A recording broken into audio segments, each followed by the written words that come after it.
ciidamo ka tirsan Kumaandooska Gorgor oo howlgalo ka sameeyay deegaano dhowr ah oo ka tirsan gobolka Shabeelaha Hoose ayaa sheegay in ay gacanta ku soo dhigeen dagaalamayaal ka tirsan Al-Shabaab. Howlgalada ayaa la sheegay in ciidamada Kumaandooska Gorgor ay si gaar ah ugu sameeyeen deegaanada kala ah Torotoro, Bariire, Jowharyari, Shaam Gumaare iyo Mubaarak oo dhammaantood ka tirsan gobolka Shabeelaha Hoose. Taliyaha guutada 17aad ee ciidanka Kumaandooska Gorgor Dayax Cabdi Cabdullaahi oo hogaaminayay ciidanka howlgalka Fuliyey ayaa warbaahinta u sheegay in ay ku soo qabteen howlgalka 6 ka mid ah dagaalyahanada Al-Shabaab. Saraakiisha ciidamada Kumaandooska Soomaaliya ee ka howlgala gobolka Shabeelaha Hoose ayaa sidoo kale sheegay in howlgalada ay kula dagaalamayaan Al-Shabaab in ay sii socon doonaan ilaa ay ka saarayaan dhammaan deegaanada gobolka. Waa sida ay hadalka u dhigeen.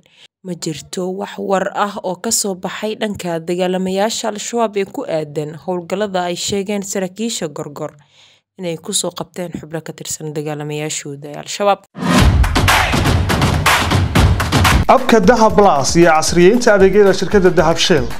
macmiil ma ogtahay shirkadda Danab Shell ay ku soo kordhisay application-ka Danab Plus oo kuu fududeynaya isla markaasina kuu koobaya dhammaan baahiyaha adeeg ee e-Dahab, Dahab Pay iyo adeegyada shirkadda Somtel.